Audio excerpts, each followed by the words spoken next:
This is the IELTS listening test.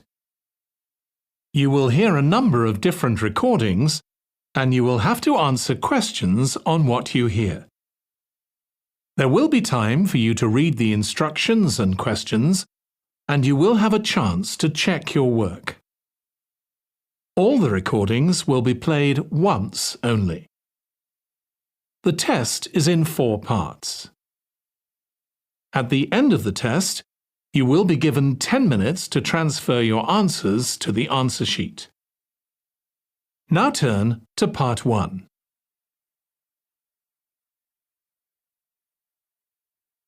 Part 1. You'll hear a student asking for advice on her accommodation. First, you have some time to look at questions 1 to 6.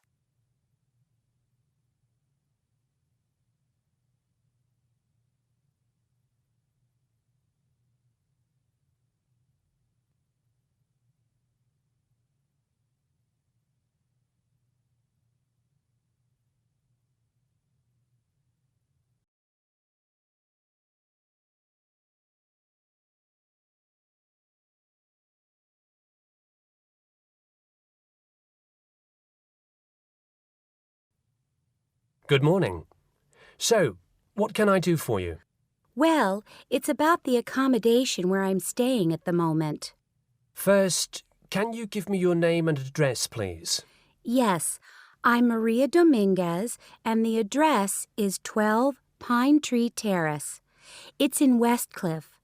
I'm staying with 2 other students. There's actually 4 of us in the house, us 3 students and the lady who rents the house to us. So, is there a problem? Well, there are a few, actually. You know, I'm a first-year student, and though I lived away from home for a while when I was studying over the summer in Mexico City, I've never lived abroad, and it's a big change for me.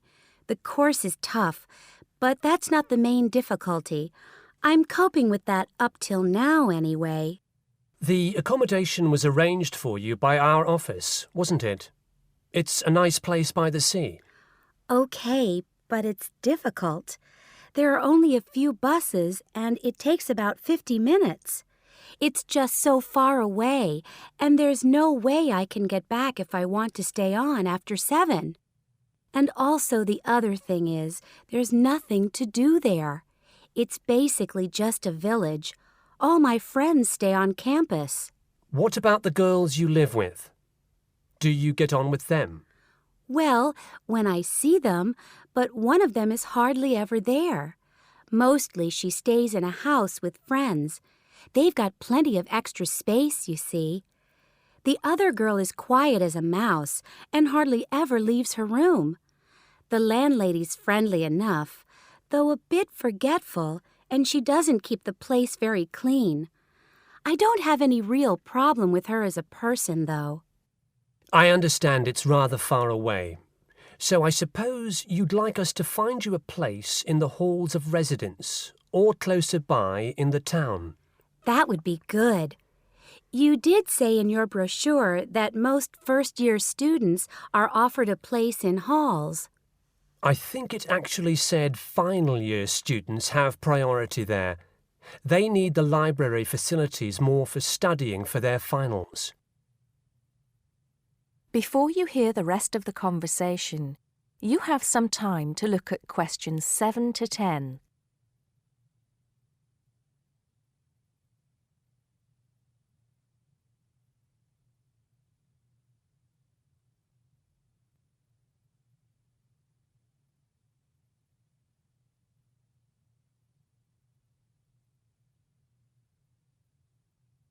Now listen and answer questions 7 to 10.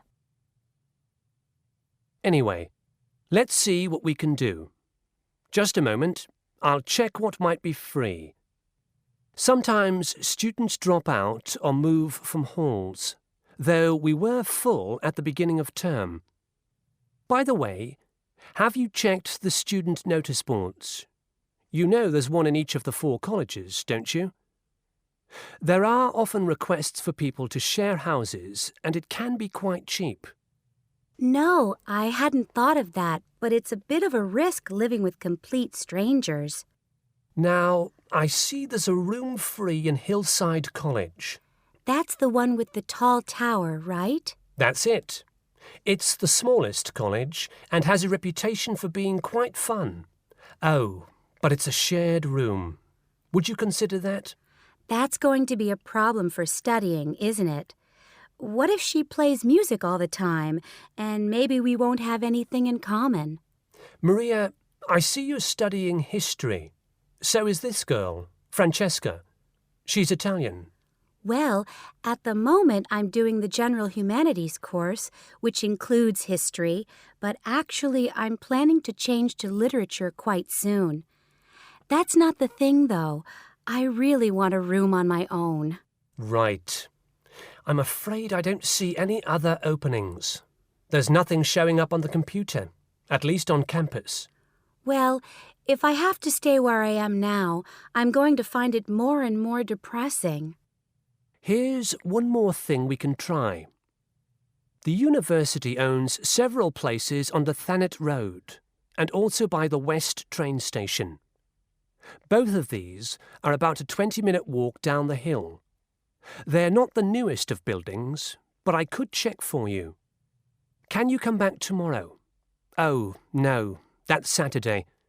What about Monday? Yes, sure.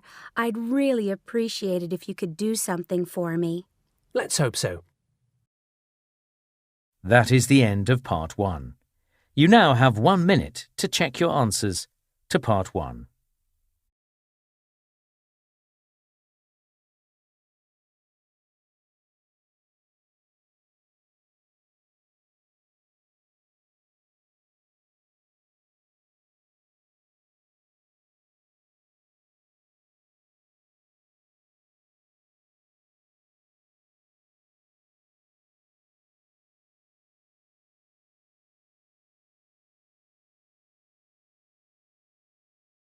Part 2.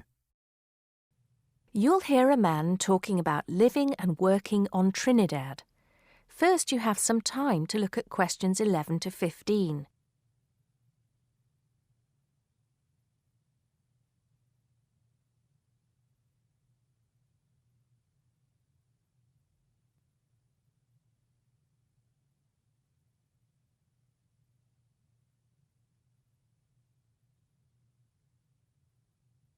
Now listen carefully and answer questions 11 to 15.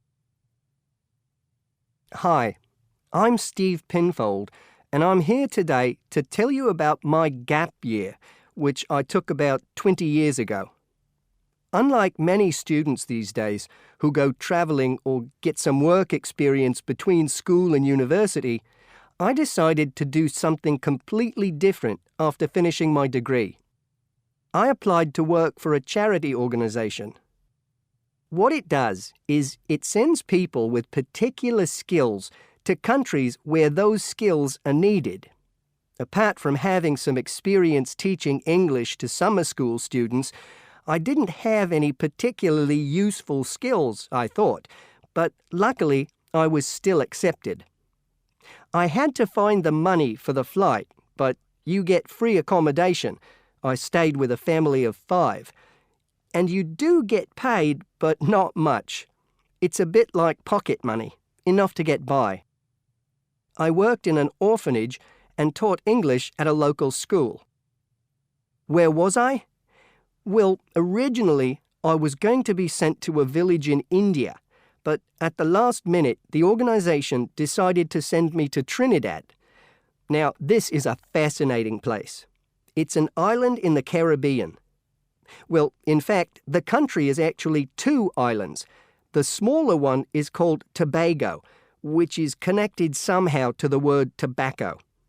Anyway, there I was, a young white guy living and working on an island which is mostly a mixture of descendants from Africa and India. The Africans were originally brought over as slaves, and the Indians came later as indentured workers. That means they agreed to come for a specific time, but many of them stayed. There are also some Trinidadians of Chinese and British origin. though the native inhabitants were basically wiped out by colonialization. I myself felt completely accepted and had the time of my life. The language everyone speaks is English, so there was no problem for me there, but some concepts don't quite translate. They're pure Trinidadian. There's the term liming, for example, which means sitting around watching the world go by. Also, there's the famous carnival, when the whole island is taken up in playing mass.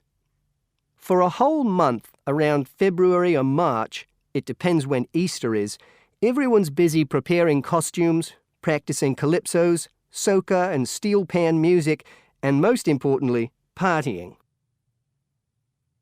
Before you hear the rest of the talk, you have some time to look at questions 16 to 20.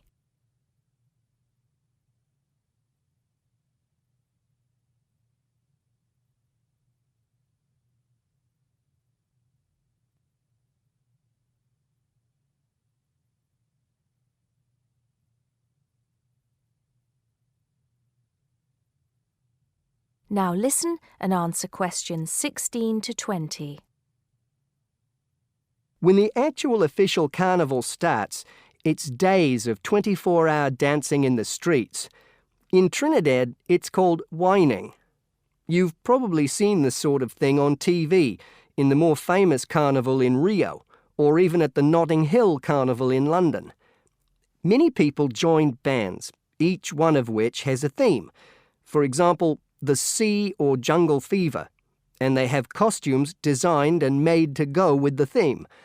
These can cost $1,000 for the king and queen of each band. They're incredible. The whole city is a non-stop party zone, full of colour and sound. It's serious too. The bands are in competition and the winner gets $1 million. Sorry, I got a bit carried away with those memories. Back to my real job there. The orphanage was called St. Augustine's, and that's also the name of the place where it was, St. Augustine, a town just outside the capital city, Port of Spain. I didn't have any particular job description, just to be with the children and tell stories, sing songs and play games. Oh, and we also went camping in the jungle once. I could tell you a few stories about that particular escapade. Every time I arrived at the gate, kids would come running towards me, shouting, with big smiles on their faces. The younger children seemed fascinated by my blonde hair and loved to touch it as if it was something miraculous. The English teaching I did 2 days a week in a primary school for 6 to 11-year-olds. The kids may have been poor, but they all wore neat and clean uniforms and were so respectful and enthusiastic. I've now been teaching for many years in different countries, and I still think those were the best students I've ever taught. What else did I do while I was there? I swam a lot. Can you imagine what it's like swimming with dolphins and with pelicans diving into the sea right next to you? More seriously, I trained to be a Samaritan. That's someone who listens and supports people who have problems with their lives. Overall, what I took from the experience was a sense of being in another culture, or rather cultures.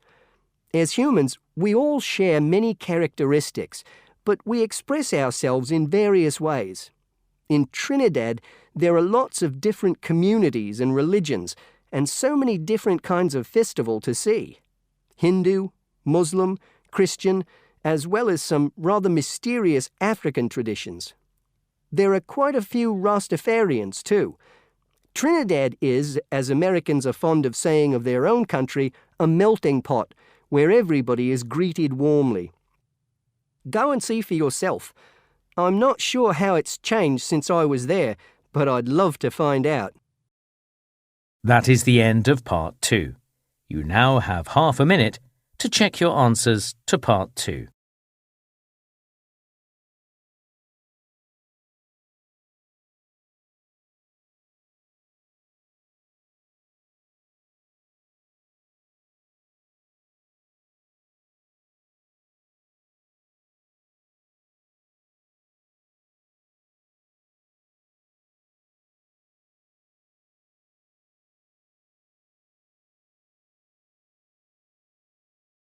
Part 3.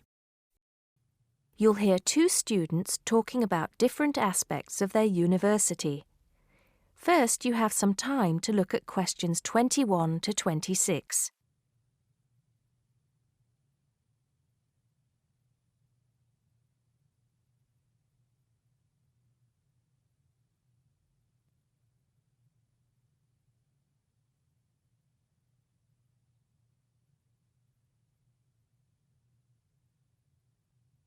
Now listen carefully and answer questions 21 to 26.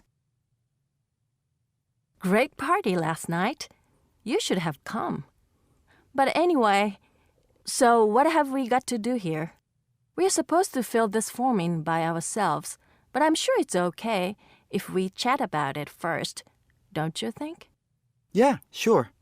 So, there are 10 questions and we've got to tick numbers 1 to 5 for each question. 5 means really good. 1 is bad. Question number 1. Was the course well organized? We'll give that a 5, agree? Yep. No question about that. What does question 2 mean, though? Was the teacher flexible? Is it good to be flexible? Well, that means, was the teacher very strict? Or maybe she gave you more time to complete your assignment. Things like that. So for that question, we should give her a 5. She always gave us an extra day, didn't she? And she wanted to know our opinions on things. We had great discussions. Fair enough. What about this one? Was the teacher friendly and encouraging? I'm not sure about that. She was friendly to some students, but I think she had a problem with Mike and Alex, who were usually late. She did get a bit irritated with them sometimes. Yeah, we weren't too happy about them either, though. I know it was a bit early, with classes starting at 8:30, but you choose if you want to sign up to them or not. So that's no excuse, really. Yeah, they could have taken the evening classes if they didn't want to wake up early in the morning. Now, what about these questions on the course books? Look, the business studies book was interesting, but I thought the human behavior one was boring. Really? That's the one I like the most, perhaps because I want to study psychology. You want to become master of the universe, managing a huge multinational company, don't you? There's nothing wrong with being ambitious, you know? The best laid plans of mice and men. What's that? Some sort of quote? Stop being so literary. Let's get on with question 5. Did you find the campus library a useful resource? Well, most of the books I wanted had already been taken out, but the internet access was definitely useful. Let's give that a 4.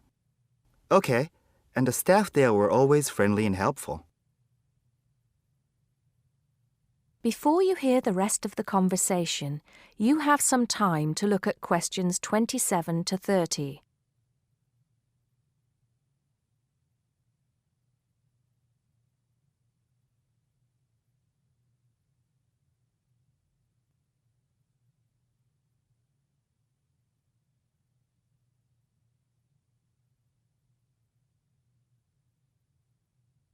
Now listen and answer questions 27 to 30. Now, what's this? You know, they keep going on at us about how we don't use the off-campus library enough. I suppose this question is to test if we know where things are there. So here's a plan of the library. You use it more than me. I've only been there once, actually. You tell me. Right. So as you go in, the librarian's desk is on your right. Directly opposite is the section for new publications, new books the college has acquired. Some of them are actually written by our own teachers, interestingly enough. Then there's lots of seating and the computers. Behind that, we've got the periodicals, newspapers and magazines. And that's before the reference section, you know, with the books you can't take out. Dictionaries and encyclopedias? That sort of stuff. Now, I do know where the management section is. It's right at the end on the left, isn't it? Just before the stairs up to the lecture theater. No. Sorry. Management and business studies, along with marketing, are all as you said, at the back, but on the right. Oh, so what's on the left then? That's the fiction section, or literature. Now, if you want to photocopy something, where do you go? I think I remember. Isn't it one of the rooms after the entrance on the right? Yeah. It's between the multimedia room and the seminar room.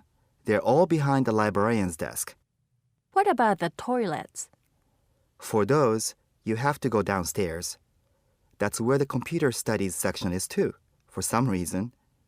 Let's get on with the next question. That is the end of Part 3. You now have half a minute to check your answers to Part 3.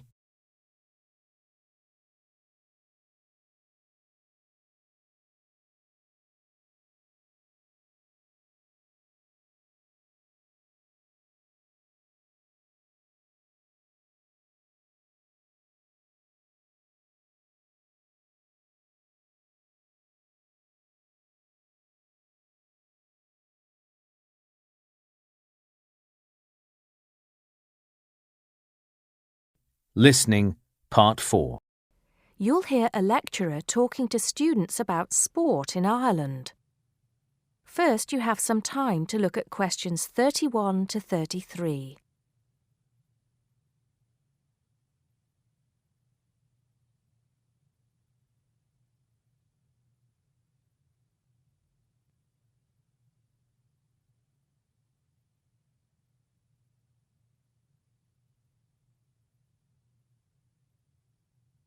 Now listen carefully and answer questions 31 to 33.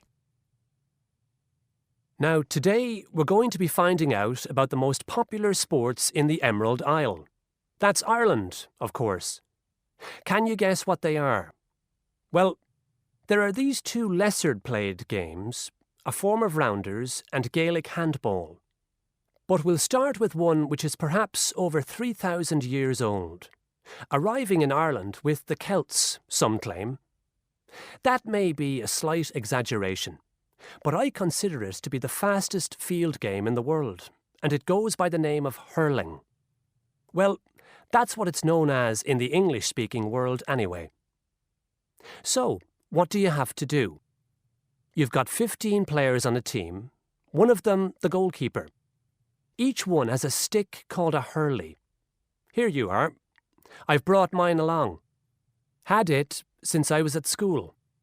This is what it looks like, and basically you have to get this ball, called a sliotar, that's S-L-I-O-T-A-R,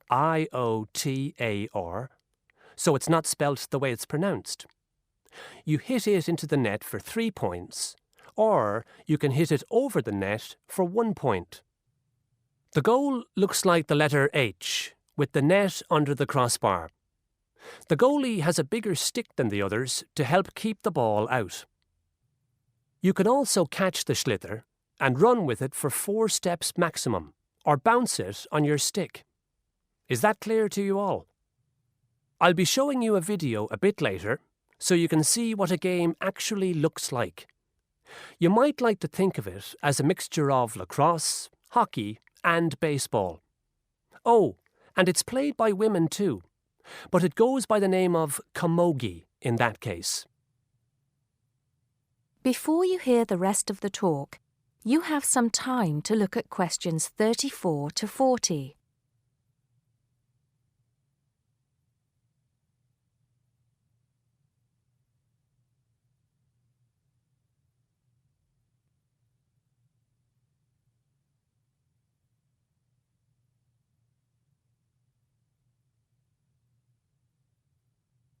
Now listen and answer questions 34 to 40.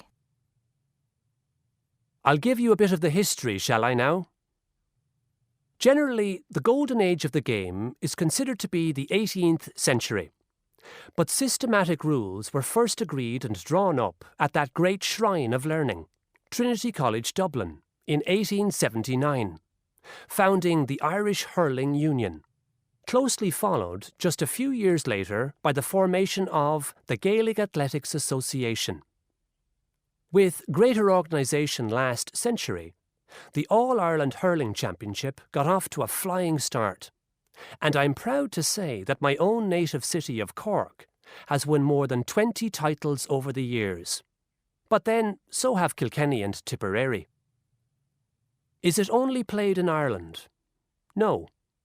Well, it is the only country with a national team at the moment, but you may be surprised to discover there are hurling clubs in London, as well as in America and Argentina, to name just a few. The other game I'd like to take a little time to introduce you to is Gaelic football, which is played on the same pitch as hurling with the same number of players. But there's no net. You just have to get the ball over your opponent's goalposts. And you can do that by kicking or punching the ball. However, you're not supposed to do that to the players, I might add. Imagine it as a combination of soccer and basketball. But in my opinion, it's a more exciting spectacle than either of those. Excuse my bias, if you will. It's also very popular with women. In fact, there are more women's teams than for any other sport. Whether despite or because of the physical contact involved, I wouldn't like to say. They do play a shorter game, 60 minutes, rather than the men's 70. So, let's have a look. If we can have the lights down, I'll see if I can get this technology to work. That is the end of Part 4. You now have 1 minute to check your answers to Part 4.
That is the end of the listening test. In the IELTS test, you would now have 10 minutes to transfer your answers to the answer sheet.